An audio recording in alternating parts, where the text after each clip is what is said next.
ኢትዮጵያ በመንግስት አስተዳደር ስርዓቷ ሰላማዊ ስልጣን ሽግግር በምታከናውንበት በዚህ ታሪካዊ ቀን በተከበረው ምክር ቤት ፊት ቀርቤ ይህንን ንግግር ለማድረግ ስለበቃው የተሰማኝን ልዩ ክብር ለመግለጽ እወዳለሁ።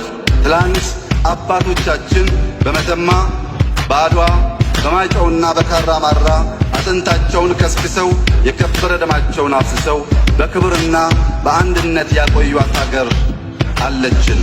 እኛ እድለኞች ነን። ውብ ሀገር፣ አኩሪ ታሪክ አለን። እኛ መነሻችንን እናውቃለን። በርካታ ዘመናትን የሚሻገር ታሪክ ያለው ታላቅ ሕዝብ ነን። ህብረታችን ለዓለም ምሳሌ መሆን ይችላል። ጠላቶቻችን አንበርክኳል። ሉዓላዊነታችንን ጠብቆ ዛሬ ላይ ከማድረሱም በላይ ለሌሎች ሕዝቦችም የነጻነት ትግል አርአያ ሆኗል። ኢትዮጵያ ወደ ቀድሞ ገናናነቷ እንደምትመለስ ቅንጣት ያህል ጥርጣሬ አይኑራችሁ። ወደ ብልጽግና መሸጋገሪያው አቅጣጫ ግን ይቅርታ፣ ፍቅር ታጩበት።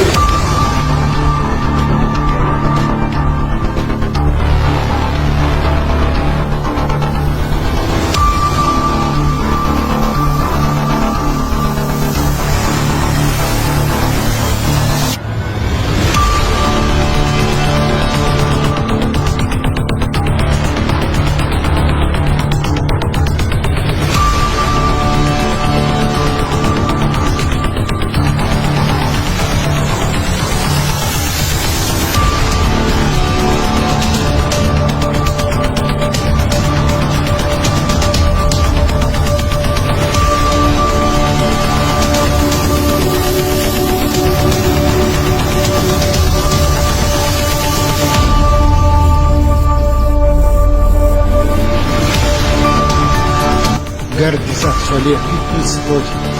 All walks of Ethiopians are contributing to build this dam to bring life home to 65 million people who are currently living in darkness.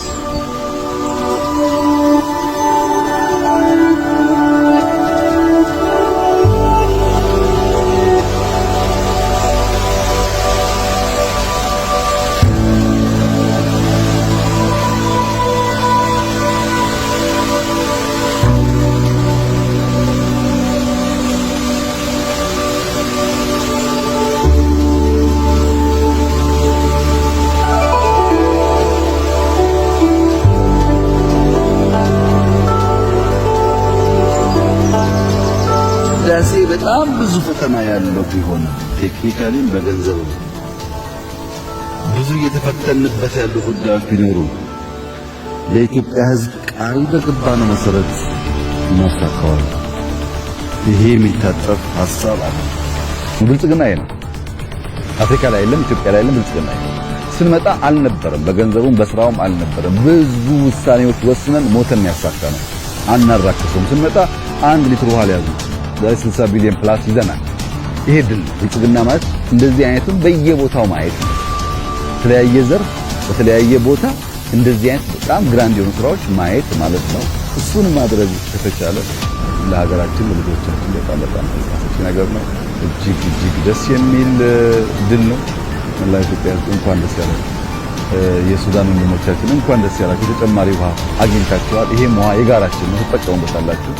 የግብጽ ወንድሞቻችን እንኳን ደስ ያላችሁ። ተጨማሪ ውሃ ዛሬ ጨምረንላችኋል። ግሪን ሌጋሲ በጣም ዝናብ ስላመጣ አፍሰንላችኋል። ወደፊትም ይቀጥላል።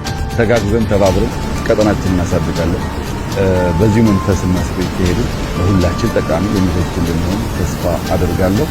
ለመላው የዓለም ሕዝብ ድጋፍ ላደረጉ ላደናቀፉ እንዲሁ አመሰግናለሁ። ያደናቀፉ አበርትተውናል፣ ያገዙንም እንዲሁ ምስጋና ይገባቸዋል። ከሁሉ በላይ ግን ኢትዮጵያውያን እንደመር፣ አርቀን እንመልከት፣ ነገን እንመልከት፣ አሻግረን እንመልከት። ትልቁን ነገር እናስብ፣ ትልቁን ነገር እናሳካ። በትናንሽ ነገር ዘመንና ጊዜ እንዳይባክን እንጠንቀቅ። ያን ማድረግ ከቻልን መጪው ዘመን ብሩህ ነው። ፈጣሪያችን የተመሰገነ ይሁን፣ የኢትዮጵያ የተመሰገነ ይሁን። ይሄን የሰሩ እጆች ሁሉ የተመሰገኑ ይሁን። እዚህ ያሉ ኢትዮጵያውያን ፈጣሪ ዘመናቸውን እጃቸውን ይባርክላቸው። በጣም አስደናቂ ትጋትና ስራን ያየንባቸው እነሱም የተመሰገኑ ይሁኑ። ሳልኒ ኮንስትራክሽን በብዙ ምስጋና ይገባዋል። ብዙ ኮንትራክተሮች እዚህ ያለው ሁሉ ምስጋና ይገባቸዋል። ልጆቻችን በዚህ የተሳተፉ ሁሉ ኩራት ሊሰማቸው ይገባል። ለሁሉም የከበረ ምስጋና እያቀረብኩ መላው የኢትዮጵያ ሕዝብ እንኳን ደስ ያላችሁ፣ እንኳን ደስ ያለን። ተከናውነናል፣ ተሳክቶልናል፣ ሰምሮልናል፣ እናም ይቀጥላል ማለት እፈልጋለሁ። እጅግ አድርጌ አመሰግናለሁ።